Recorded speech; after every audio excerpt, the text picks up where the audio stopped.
Hello everybody. Now today's story is called The Beast with 1,000 Teeth, and it's a little bit scary to begin with, but I promise you it will all be alright in the end. So you ready? Let's begin. A long time ago, in a land far away, the most terrible beast that ever lived roamed the countryside. It had 4 eyes, 6 legs, and 1,000 teeth. In the morning, it would gobble up men as they went to work in the fields. In the afternoon, it would break into lonely farms and eat up mothers and children as they sat down to lunch. And at night, it would stalk the streets of the towns, looking for its supper.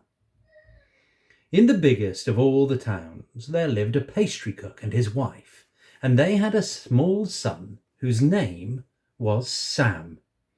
One morning, as Sam was helping his father to make pastries, he heard that the mayor had offered a reward of 10 bags of gold to anyone who could rid the town of the beast.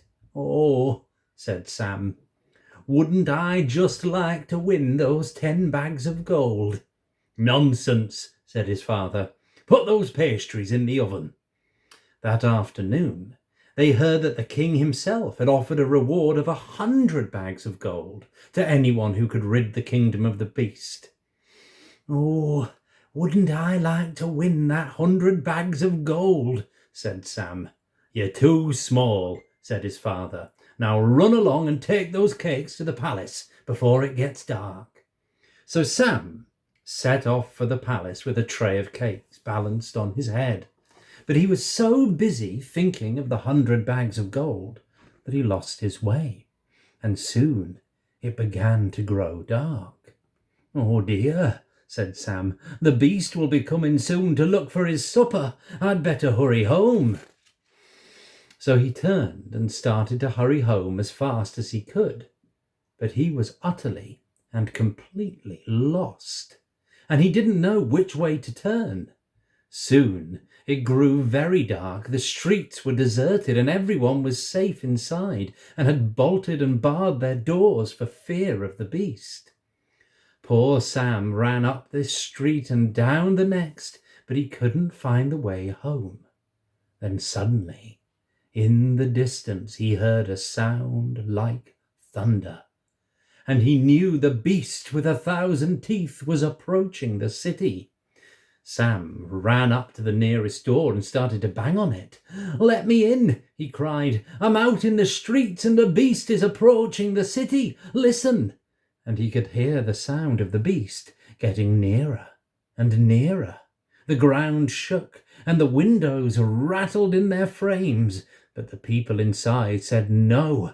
If they opened the door, the beast might get in and eat them too. So poor Sam ran to the next house and banged as hard as he could on their door, but the people told him to go away.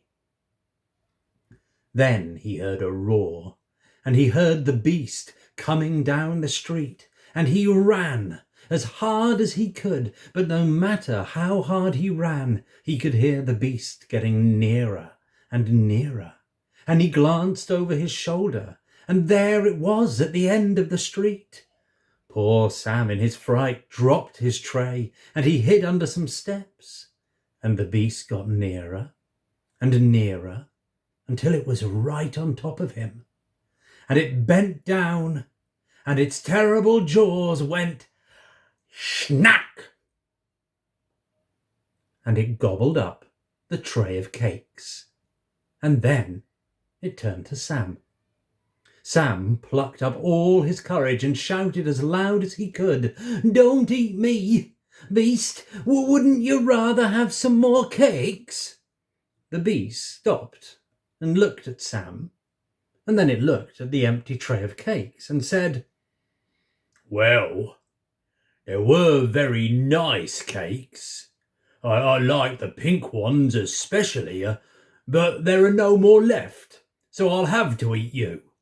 And it reached under the steps where poor Sam was hiding and pulled him out in its great horny claws. "Oh, please, cried Sam. "If you don't eat me, I'll make you some more. I'll make you lots of good things, for I'm the son of the best pastry chef in the land." "Will you make more of the pink ones?" asked the beast. "Oh, yes, I'll make as many pink ones as you like," cried Sam. "Very well," said the beast, and put poor Sam in his pocket and carried him home to his lair. The beast lived in a dark and dismal cave. The floor was littered with the bones of the people it had eaten, and the stone walls were marked with lines where the beast used to sharpen its teeth. But Sam got to work right away and started to bake as many cakes as he could for the beast. And when he ran out of flour or eggs or anything else, the beast would run back into town and get them, although he never paid for anything. Sam cooked and baked, and he made scones and eclairs and meringues and sponge cakes and shortbread and doughnuts. But the beast looked at them and said, "You haven't made any pink ones." "Just a minute," said Sam, and he took all the cakes and he covered every one with pink icing. "There you are," said Sam. "They're all pink ones." "Great," said the beast, and ate the lot. Well, the beast grew so fond of Sam's cakes, it shortly gave up eating people altogether, and it stayed at home in its cave, eating and growing fatter and fatter. This went on for a whole year, until one morning Sam woke up to find the beast rolling around, groaning and beating the floor of the cave. Of course, you can guess what there was the matter with it. "Oh dear," said Sam, "I'm afraid it's all that pink icing that has given you toothache." Well, the toothache got worse and worse, and because the beast had 1,000 teeth, it was soon suffering from the worst toothache that anyone in the whole history of the world has ever suffered from.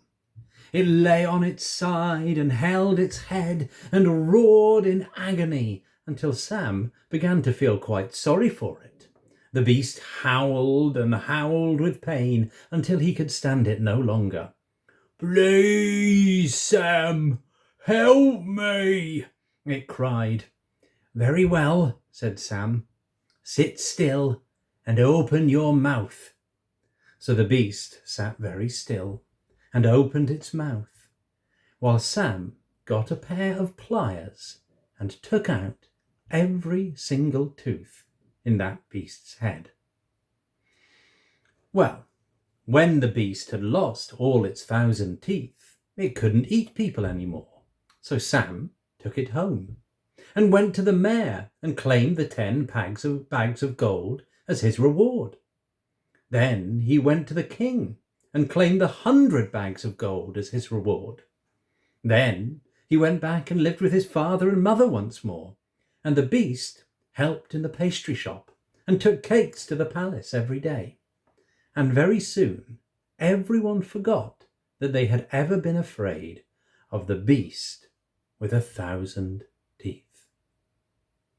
I hope you enjoyed that. I hope it wasn't too scary, and I look forward to seeing you again soon. Bye-bye.